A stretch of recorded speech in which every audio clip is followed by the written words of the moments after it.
प्रश्न संख्या 1 है, बिना लंबी विभाजन प्रक्रिया किए बताइए कि निम्नलिखित परिमेय संख्याओं के दशमलव प्रसार शांत है या अशांत आवर्ती है। तो हमें ये बताना है कि ये जो परिमेय संख्या है इसका दशमलव प्रसार शांत है या अशांत है। तो हमें ये पता करने के लिए क्या करना होता है कि ऊपर वाले संख्या में नीचे वाले संख्या से भाग देना होता है, और जब भाग दशमलव के बाद कुछ स्थानों तक जाके कट जाता है तब वो शांत होता है, और जब भाग नहीं कटता है तब वो अशांत होता है। ठीक है, लेकिन यहाँ हमें बता रहा है कि बिना लंबी विभाजन प्रक्रिया किए बताना है। इसका मतलब ये है कि यहाँ हमें भाग नहीं करना है। ठीक है, जब भाग नहीं करना है तो क्या करना है, तो आइए समझते हैं। तो देखिए, कोई भी संख्या होता है या तो वो संख्या सम संख्या होगा, जैसे कि मान लीजिए कि वो संख्या 10 है, या विषम होगा। ठीक है, मान लीजिए 9 है।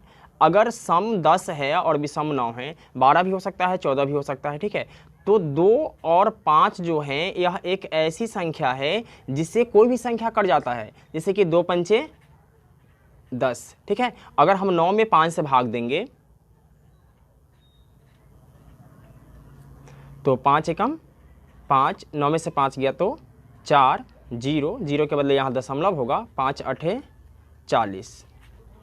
ठीक है, यानी 5 और 2 एक ऐसी संख्या है जिससे कोई भी संख्या कट जाएगा। ठीक है, तो हमें क्या समझना है कि इस दिए हुए संख्या के हर का गुणनखंड करना है, और हर के गुणनखंड करने के बाद अगर गुणनखंड में 2 आ जाए तो वह शांत होगा। ठीक है, अगर 5 आ जाए तो भी शांत होगा, 2 और 5 दोनों आ जाए फिर भी शांत होगा, और 2 और 5 के अलावा मान लीजिए कि अगर 3 आ जाए, ठीक है, तो क्या हो जाएगा, ये अशांत हो जाएगा। समझ में आ गई।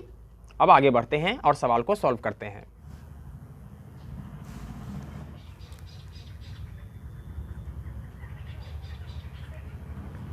क्या है, 13/3125। ठीक है, यहाँ हमें क्या करना है कि हर का गुणनखंड करना है। तो 3125 5 से लगाएंगे तो 5 36। ठीक है, 2 से 5 दूनी 10, 2 12 और 5 5 25।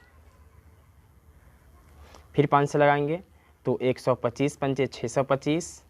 फिर 5 से लगाएंगे तो 25 पंचे 125, और फिर 5 से लगाएंगे तो 5 पचे 25। ठीक है, तो यहाँ हम क्या देखते हैं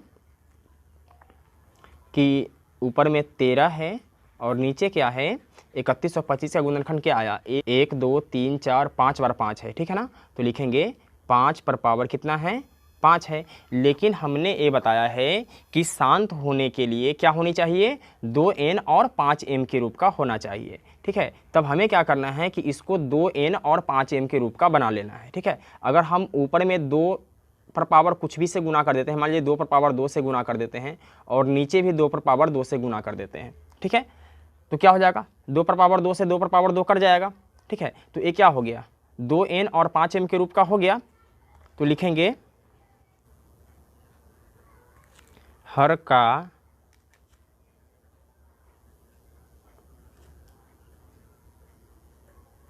अभाज्य गुणनखंड 2n और 5m के रूप का है, अतः 13/3125 का दशमलव प्रसार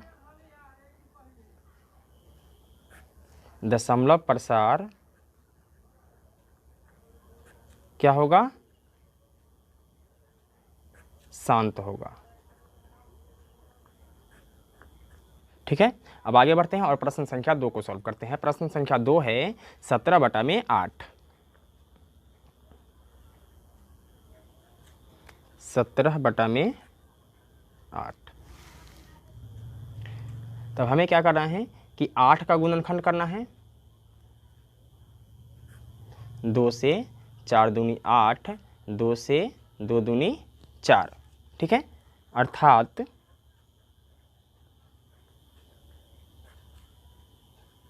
8 बराबर क्या है, 2 गुने 2 गुने 2, यानी 2 पर पावर कितना है, 3 है। लिखेंगे चूंकि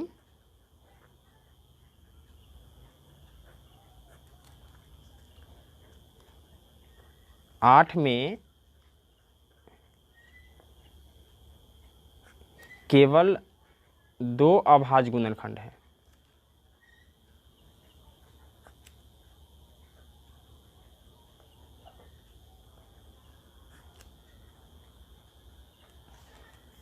अतः 17/8 क्या है का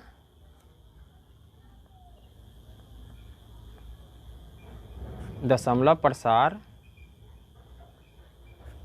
क्या होगा, शांत होगा।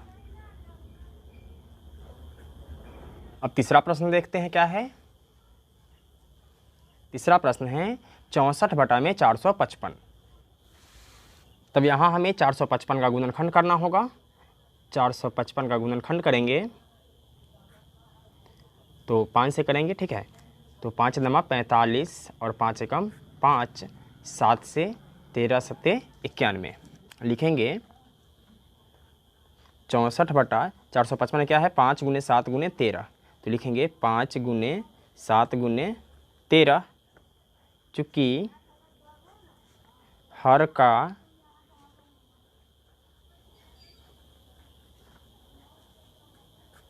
अभाज्य गुणनखंड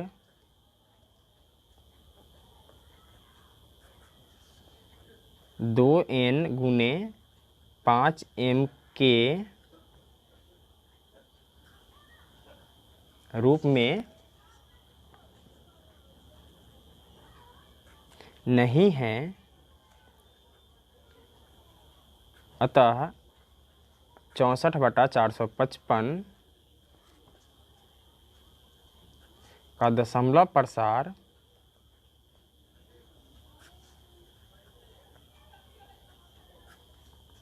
क्या है, अशांत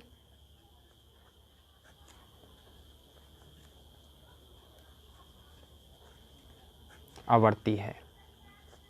चौथा प्रश्न देख लेते हैं क्या है। चौथा प्रश्न है 15/1600।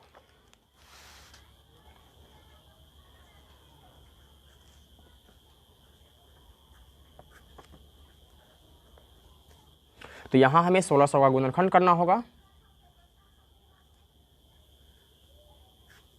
2 से लगाएंगे 2 × 8 = 16 यानी 800। 2 से लगाएंगे क्या आएगा 400। फिर 2 से लगाएंगे क्या आएगा 200। फिर 2 से लगाएंगे क्या आएगा 100। फिर 2 से लगाएंगे क्या आएगा 50। फिर 2 से लगाएंगे क्या आएगा 25। और फिर 5 से लगाएंगे तो 5 × 5 = 25। तो लिखेंगे 1500/1600 क्या है 1 2 3 4 5 6, यानी 2 पर पावर क्या है 6 है, और 5 पर पावर कितना है 2 है, तो 5 पर पावर 2 लिखेंगे। स्पष्ट है कि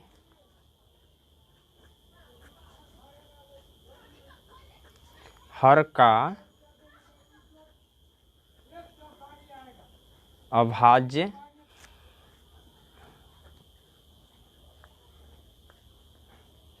गुणनखंड 2n और 5m के रूप का है।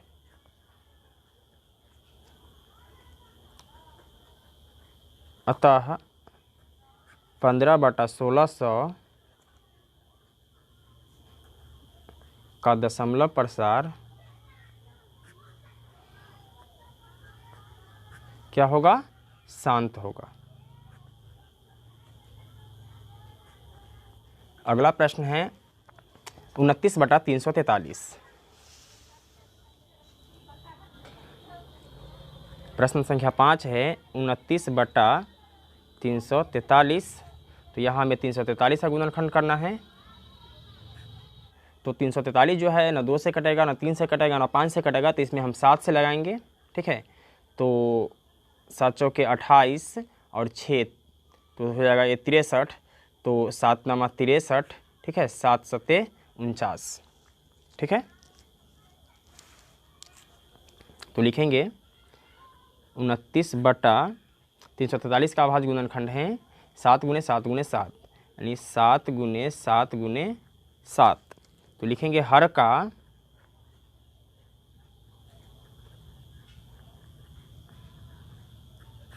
अभाज्य गुणनखंड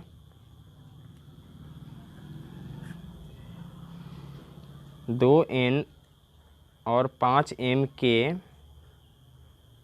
रूप का नहीं है।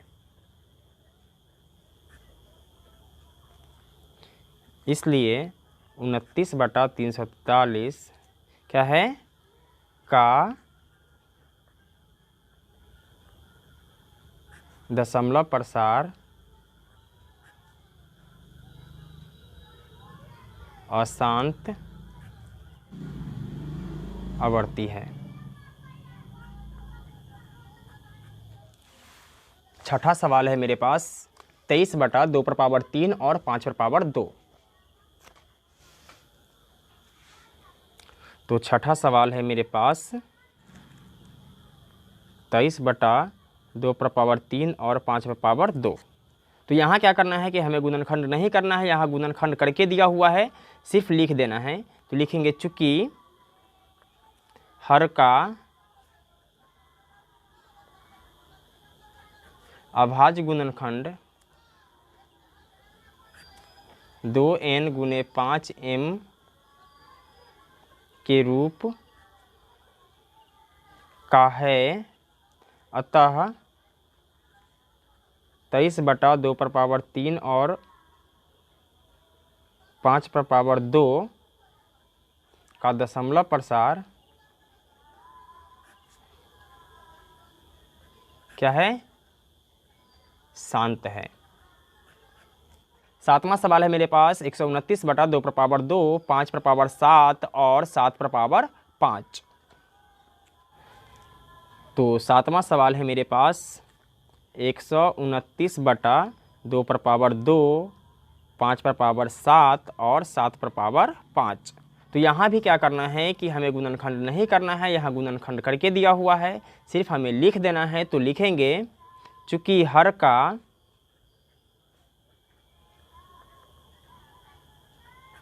अभाज्य गुणनखंड 2n और 5m के अतिरिक्त 7 के घात है, अतः 129/2, 5/7 और 7/5 का दशमलव प्रसार क्या है, अशांत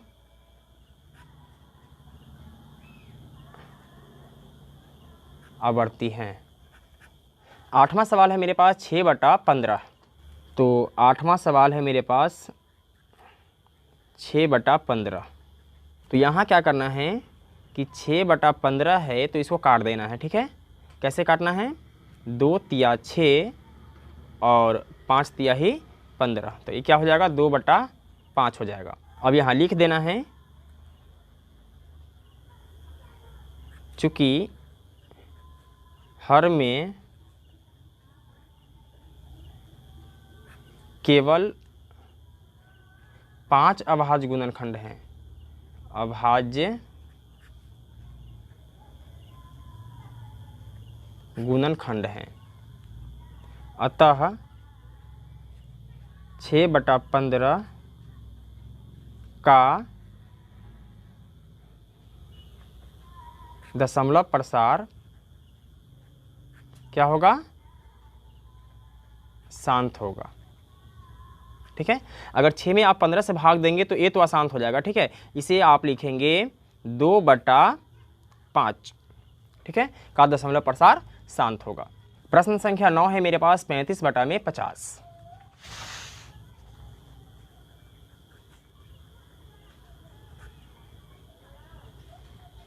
तो यहाँ हमें 50 का गुणनखंड करना है।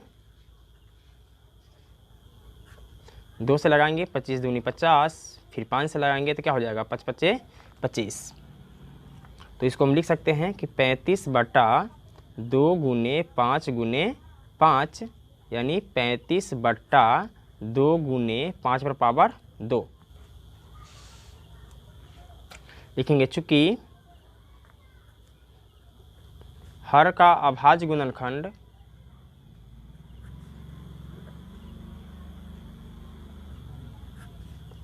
दो n गुने 5m के रूप का है, इसलिए 35/50 का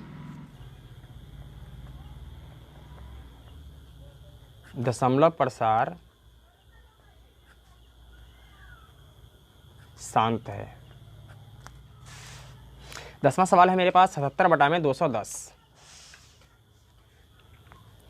10वां सवाल है मेरे पास 77/210। ठीक है, यहाँ हमें 210 का गुणनखंड करना है, तो करेंगे 210 2 से लगाएंगे तो ये आ जाएगा 105। ठीक है, फिर 3 से लगाएंगे तो 35 दिया 105, और फिर 5 से लगाएंगे तो 5 सत्ते 35। तो इसको हम लिख सकते हैं 77/210 के जगह पे क्या लिखेंगे, 2 गुने 3 गुने 5 गुने 7, 2 गुने 3 गुने 5 गुने 7, और इसका स्टेटमेंट लिखेंगे। चूंकि हर का अभाज्य गुणनखंड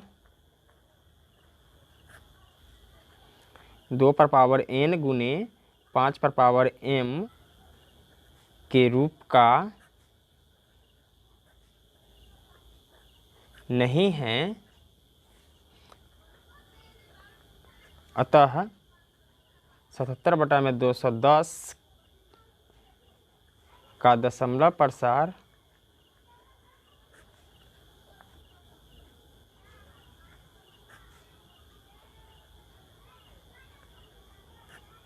अशांत आवर्ती है। प्रश्न संख्या 2 है, ऊपर दिए गए प्रश्न में उन परिमेय संख्याओं के दशमलव प्रसारों को लिखिए जो शांत है। तो प्रश्न संख्या 1 में हम लोगों ने क्या किया था कि हमारे पास कुल 10 प्रश्न दिए गए थे, और उन 10 प्रश्न में से हमें ये बताना था कि कौन सा प्रश्न शांत है और कौन सा अशांत है। लेकिन यहाँ हमें क्या करना है कि जो प्रश्न संख्या 1 में शांत था उसके दशमलव प्रसारों को लिखना है। तो आपको पता है कि दशमलव प्रसार को कैसे लिखते हैं, तो दशमलव प्रसार को भाग के द्वारा लिखते हैं, यानी ऊपर वाले संख्या में नीचे वाली संख्या से भाग कर देते हैं, और भाग करने के बाद वो संख्या क्या होता है कि दशमलव के कुछ स्थानों के बाद जाकर कट जाता है और वो शांत हो जाता है। तो हम क्या करेंगे कि ऊपर वाली संख्या में नीचे वाली संख्या से भाग करेंगे, ये भाग तो बहुत बड़ा हो जाएगा। तो इसके लिए एक ट्रिक है, उस ट्रिक की मदद से हम क्या करेंगे कि इसको दशमलव में लिख लेंगे और हमें भाग भी नहीं करना पड़ेगा। तो आइए शुरू करते हैं। तो यहाँ पहला प्रश्न मेरे पास है 13/3125। तब हमें क्या करना है कि 13 को जैसे है वैसे ही लिख लेना है ऊपर में, ठीक है, और नीचे वाले संख्या का गुणनखंड कर देना है। तो 3125 का जब हम गुणनखंड करते हैं तो क्या होता है, 5 गुने 5 यानी 5 5 25, 25 पंचे 125, पंचे क्या होता है 625, और पंचे 3125। अब हमें क्या करना है कि एक ऐसी संख्या लेना है जिसको 5 में गुना करने के बाद 10 बन जाए। ठीक है, तो क्या करेंगे, यहाँ देखिए कितने 5 है, 1 2 3 4 5, 5 है ना। तब हम क्या करेंगे कि इसमें 5 बार 2 से गुना कर देंगे, यानी 1 2 3 4 5। ठीक है, जब हम नीचे गुना करेंगे ना तो हमें ऊपर भी गुना करना होगा। ठीक है, तो 1 2 3 4 5। ठीक है, अब क्या करेंगे कि इस 5 से इस 2 को गुना कर देंगे, इस 5 से इस 2 को गुना कर देंगे, इस 5 से इस 2 को गुना कर देंगे, इससे इसको, इससे इसको। ठीक है, पहले ऊपर गुना करके लिख लेते हैं। तो 13 गुने 2 दूनी 4 दूनी 8 दूनी 16 दूनी क्या हो जाएगा 32, और नीचे 5 दूनी 10, 5 दूनी 10, 5 दूनी 10, 5 दूनी 10 और 5 दूनी 10। ठीक है, फाइनल मेरे पास क्या हो गया, अब 13 को 32 से गुना कर देंगे। तो आइए गुना कर लेते हैं।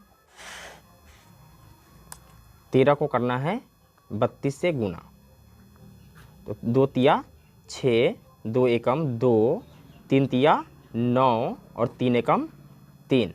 अब जोड़ देंगे 6, 9 2 11 का 1 हासिल 1, 3 और 1 4, क्या आया 416। तो ऊपर लिख देंगे 416।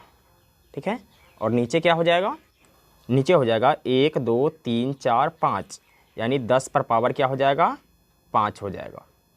ठीक है, अब 10 पर पावर 5 है, इसका मतलब ये है कि ऊपर वाली संख्या में 5 अंक से पहले दशमलव लगेगा। ठीक है, तब हम इसको लिखेंगे 416 है। ठीक है, तो 5 अंक से पहले तब दशमलव लगाना है, तो 1 2 3, लेकिन मेरे पास तो 3 ही अंक है, तब क्या करेंगे कि 2 जीरो लगा देंगे। ठीक है, 4 और 1 5। ठीक है, इससे पहले हम दशमलव लगा देते हैं, और दशमलव से पहले आप शून्य लगा सकते हो और नहीं भी लगा सकते हो, कोई दिक्कत नहीं है। इस प्रकार से हम इस संख्या को दशमलव में लिख लेते हैं। अब आगे बढ़ते हैं और दूसरे प्रश्न को देखते हैं। दूसरा प्रश्न है मेरे पास 17/8।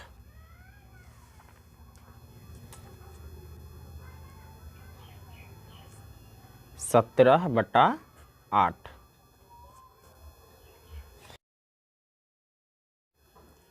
तो 17 को जैसे है वैसे ही रहने देंगे। ठीक है, और 8 का गुणनखंड करेंगे, तो क्या होता है 2 गुने 2 गुने 2, यानी 2 दूनी 4 दूनी 8। अब हमें क्या करना है कि नीचे तो 10 लाना है, तो 2 में 5 से गुना कर देंगे, फिर 2 में 5 से गुना कर देंगे, फिर 2 में 5 से गुना कर देंगे। ठीक है, अब क्या करेंगे कि नीचे गुना करेंगे तो ऊपर भी गुना करना होगा, तो 1 5 2 5 और 1 3 5। ठीक है, तो 17 गुने 5 5 25, 25 पंचे 125, और नीचे क्या हो जाएगा 2 पंचे 10, 2 पंचे 10 और 2 पंचे 10। ठीक है, अब 17 को 125 से गुना करेंगे, यानी 125 गुने 17, तो 7 5 35 के 5 हासिल 3, 7 दूना 14 और 3 17 का 7 हासिल 1, 7 इकाई 7 और 1 8। अब 5 एकम 5, 1 दूना 2 और 1 एकम 1, इसको जोड़ेंगे 5 7 5 12 का 2 हासिल 1, 8 2 10 और 1 11 का 1 हासिल 1, 1 का 1 2, यानी 2125। तो लिखेंगे 2125 बटा 1 2 3, यानी 10 पर कितना जीरो हो जाएगा, तो 3 जीरो हो जाएगा। अब हमें क्या करना है कि दाहिने तरफ से तीसरे अंक से पहले दशमलव लगा देंगे। ठीक है, तो इसको पहले लिख लेते हैं 2 1 2 5। ठीक है, और 1 2 3 जीरो है, तो यहाँ गिनती करेंगे 1 2 3 और 3 अंक से पहले दशमलव लगा देंगे। यही मेरा फाइनल क्या हो जाएगा, आंसर हो जाएगा। ठीक है, अब आगे बढ़ते हैं और प्रश्न संख्या 4 को देखते हैं। तो प्रश्न संख्या 4 है मेरे पास 15 बटा में 1600।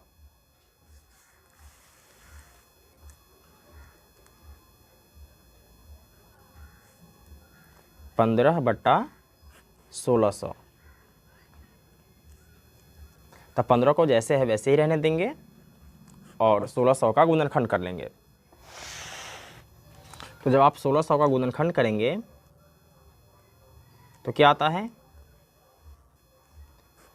2 से लगाएंगे तो 800 दूनी क्या हो जाएगा 1600, फिर 2 से लगाएंगे क्या आएगा 400, फिर 2 से लगाएंगे क्या आएगा 200, फिर 2 से लगाएंगे क्या आएगा 100, फिर 2 से लगाएंगे क्या आएगा 50, फिर 2 से लगाएंगे क्या आएगा 25, और फिर 5 से लगाएंगे तो ये आ जाएगा 5। ठीक है, यानी 1 2 3 4 5 6, यानी 2 पर पावर 6 और 5 पर पावर 2, यानी 2 पर पावर 6 और 5 पर पावर कितना आया 2। तब हमें क्या करना है कि इस 2 वाले से इस 5 में गुना करना है, लेकिन हमारे पास 5 कितने बार है, तो 2 बार है और 2 है 6 बार, यानी 5 हमारे पास 4 बार कम है। ठीक है, तब हम क्या करेंगे कि 5 4 बार से नीचे गुना कर देंगे और 5 4 बार से ऊपर गुना कर देंगे। ठीक है, तो ये क्या हो जाएगा 15 गुने 5 गुने 5 गुने 5 गुने 5। ठीक है, और नीचे क्या हो जाएगा 2 पर पावर 6 और 5 पर पावर 6। अब इसको गुना करेंगे तो 5 पचे 25, 25 पंचे 125, 125 पंचे 625, और जब 625 को जब आप 15 से गुना करेंगे तो ये आ जाएगा 9375। और नीचे 2 पंचे 10 पर पावर कितना हो जाएगा 6, यानी 9375 बटा 1 2 3 4 5 6। हमें क्या करना है कि ऊपर वाले संख्या में दाहिने तरफ से 6 अंक से पहले दशमलव लगाना है। तो 1 2 3 4 ही अंक हो रहा है। ठीक है, तब इसको लिख लेते हैं पहले 9 3 7 5 1 2 3 4 5 6, 1 2 3 4 5 और 6। ठीक है, अब यहाँ आप 0 लगा भी सकते हो और नहीं भी लगा सकते हो, कोई दिक्कत नहीं है। यही मेरा फाइनल आंसर हो जाएगा। अब आगे बढ़ते हैं और छठे प्रश्न को देखते हैं। तो छठा प्रश्न है मेरे पास 23 बटा 2 पर पावर 3 और 5 पर पावर 2। छठा प्रश्न है मेरे पास 23 बटा 2 पर पावर 3 और 5 पर पावर 2। तो इसको जैसे है वैसे ही रहने देंगे, 2 पर पावर 3 और 5 पर पावर 2। अब यहाँ क्या है कि 2 3 बार है, 5 2 बार है, यानी एक बार 5 जो है वह कम है। ठीक है, तो एक बार 5 से हम यहाँ गुना कर लेते हैं और ऊपर में भी हम एक बार 5 से गुना कर देंगे। ठीक है, तो 5 तिया 15 का 5 हासिल 1, 5 दूनी 10 और 1 क्या हो जाएगा 11, यानी 115। और नीचे क्या हो जाएगा 5 दूनी 10 और पावर 3, तो ये हो जाएगा 115 बटा 10 पर पावर 3 है, तो यानी 10 पर 2 जीरो और लग जाएगा, यानी ये हो जाएगा 1000। ठीक है, अब हमें क्या करना है कि नीचे वाले संख्या में देखना है कि कितना जीरो लगा हुआ है। तो 1 2 3 जीरो लगा हुआ है, तो ऊपर वाले संख्या में 3 अंक से पहले दशमलव लगा देना है। तो 1 2 3, तो ये हो जाएगा 115 है, तो 1 2 3। ठीक है, 3 अंक से पहले दशमलव लग जाएगा और इससे पहले आप जीरो दे सकते हो और नहीं भी दे सकते हो। यही मेरा फाइनल आंसर हो जाएगा। अब आगे बढ़ते हैं और 8वें प्रश्न को देखते हैं। तो 8वां प्रश्न है मेरे पास 6 बटा में 15।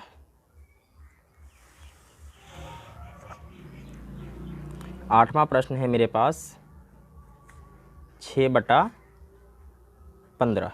तब हमने आपको बताया था कि इसको सबसे पहले काट देना है, 2 तिया 6 और 5 तिया 15, तो ये आ जाएगा मेरे पास 2 बटा 5। अब इसको हमें 10 लाना है, तब क्या करेंगे कि इसमें 2 से गुना करेंगे। ठीक है, जब 2 से नीचे गुना करेंगे तो 2 से ऊपर भी गुना करना होगा। तो 2 दूनी क्या हो जाएगा 4 और 5 दूनी 10। चूँकि यहाँ 1 शून्य है तो 1 अंक से पहले ही क्या हो जाएगा दशमलव लग जाएगा। ठीक है, अब इससे पहले हम 0 दे देते हैं और यही मेरा फाइनल क्या हो जाएगा आंसर हो जाएगा। अब 9वें प्रश्न को देखते हैं। तो 9वां प्रश्न है मेरे पास 35 बटा 50।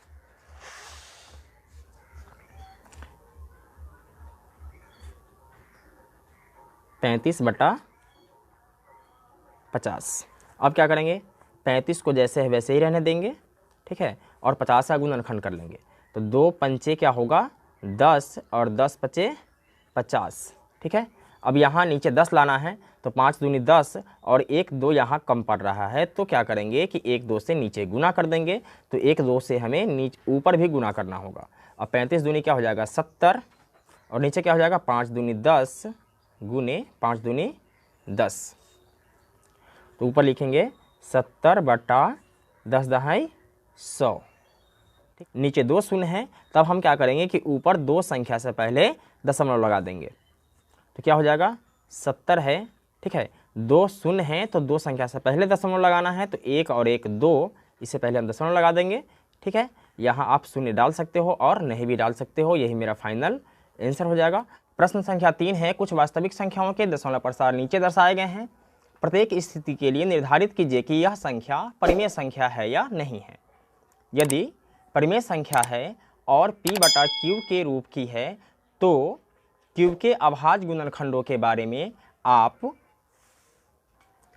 क्या कह सकते हैं। यानी हमारे पास यहाँ 1, 2, 3 सवाल हैं और इसे हमें बताना है कि ये जो सवाल हैं ये परिमेय संख्या है या अपरिमेय संख्या है। और साथ ही साथ हमें ये भी बताना है कि अगर परिमेय संख्या है यानी बटा में जब इसको हम लिख सकते हैं तब इसके q के अभाज्य गुणनखंड क्या हो सकते हैं, ये भी हमसे पूछ रहा है। तो आइए सॉल्व करते हैं और क्वेश्चन को सॉल्व करने से पहले इसके कुछ कॉन्सेप्ट को समझते हैं। तो सबसे पहले हम लोग ये समझ लेते हैं कि परिमेय संख्या क्या होती है।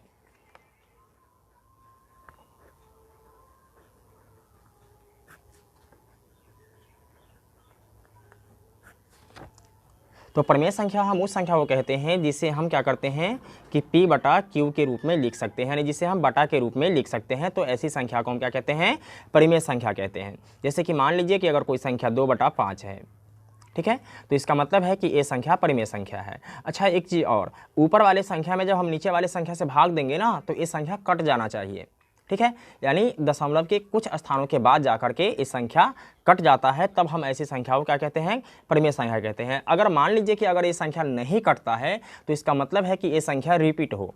जैसे पहले हम इसको सॉल्व कर लेते हैं।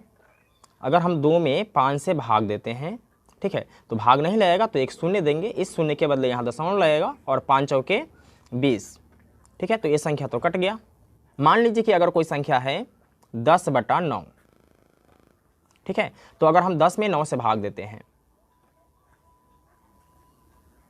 तो 9 एकम 9, 10 में से 9 जाएगा तो 1, फिर 0.9 एकम 9, 10 में से 9 गया 1, ठीक है। इस तरीके से क्या होगा कि ये आता रहेगा, 1 1 आता रहेगा, ठीक है। तो यहाँ 1 1 क्या हो रहा है कि रिपीट हो रहा है, तब ऐसी संख्या को भी हम परिमेय संख्या कहेंगे। या तो वो संख्या पूरा पूरा कट जाए दशमलव के बाद कुछ स्थानों के बाद जा करके, या तो वो संख्या रिपीट हो। तो जो संख्या कट जाता है या जो संख्या रिपीट होता है वैसी संख्या को हम परिमेय संख्या कहते हैं, ठीक है। और जो संख्या रिपीट नहीं होता है, जैसे कि मान लीजिए अगर कोई संख्या है और ये संख्या आ रहा है 1.0, ठीक है, 05, ठीक है, यहाँ आ गया 205, यहाँ आ गया 305, ठीक है। तो यहाँ क्या हो रहा है कि ये संख्या रिपीट नहीं हो रहा है, ठीक है। अगर ये संख्या अगर रिपीट होता तो कैसे होता कि 1.05 05 05 इस तरीके से ये संख्या रिपीट होता, ठीक है। तो अगर ये रिपीट होगा तो परिमेय होगा, अगर रिपीट नहीं होगा और इसी तरीके से अगर आगे बढ़ता चला जाएगा तब हम ऐसी संख्या को अपरिमेय संख्या कहते हैं। उम्मीद करते हैं कि आप ये समझ गए होंगे। आइए अब सवाल को सॉल्व करते हैं। अब यहाँ देखिए प्रश्न संख्या 1 क्या है, 43.12345678 और 9 तक आते आते ये संख्या पूरा का पूरा कट गया। तो इसका मतलब है कि ये संख्या क्या होगी, परिमेय संख्या होगी। क्या होगी, परिमेय संख्या होगी, परिमेय संख्या, ठीक है। अब हमें यहाँ ये बताने के लिए कह रहा था कि अगर ये परिमेय संख्या है यानी इसको जब हम बाटा में लिख सकते हैं तो Q के अभाज्य गुणनखंडों के बारे में आप क्या कहेंगे। अगर मान लीजिए कि अगर इसको हम बटा में लिख सकते हैं P बटा Q के रूप में, ठीक है ना, तो नीचे क्या होगा Q के जगह पे। तो यहाँ हम क्या देखते हैं, हर यानी नीचे वाले संख्या में जितने शून्य की संख्या होता है उतने ही अंक से पहले ऊपर में दशमलव लगता है। तो यहाँ हम गिनती कर लेते हैं, 1 2 3 4 5 6 7 8 9, कितने अंक हैं, 9 अंक है। तो यहाँ हम लिख सकते हैं कि 10 पर पावर 9, ठीक है। यही मेरा फाइनल क्या हो जाएगा, आंसर हो जाएगा। अब आगे बढ़ते हैं और दूसरे प्रश्न को देखते हैं। तो दूसरा प्रश्न है मेरे पास 0.12 0, फिर है 12 00, फिर है 12 000, फिर 12 4 जीरो। अब यहाँ क्या हम देख रहे हैं कि कोई भी संख्या रिपीट नहीं हो रहा है, और रिपीट हो रहा है तो कैसे हो रहा है, 1 जीरो बढ़ा, फिर यहाँ 2 जीरो बढ़ गया, फिर यहाँ 3 जीरो बढ़ गया, फिर यहाँ 4 जीरो बढ़ रहा है। इसी तरीके से क्या होगा कि आगे जाके 5 जीरो बढ़ेगा, फिर 6 जीरो बढ़ेगा, ठीक है ना। यानी इसका मतलब ये है कि ये जो संख्या है यह रिपीट नहीं हो रहा है। तो अभी अभी हमने आपको बताया कि जो संख्या रिपीट होगा या जो संख्या कट जाएगा तो वो प्रमेय संख्या होगा, और जो संख्या रिपीट भी नहीं हो रहा है और कट भी नहीं रहा है, इसका मतलब है कि ये जो संख्या होगा वह क्या होगा, अपरिमेय संख्या होगा।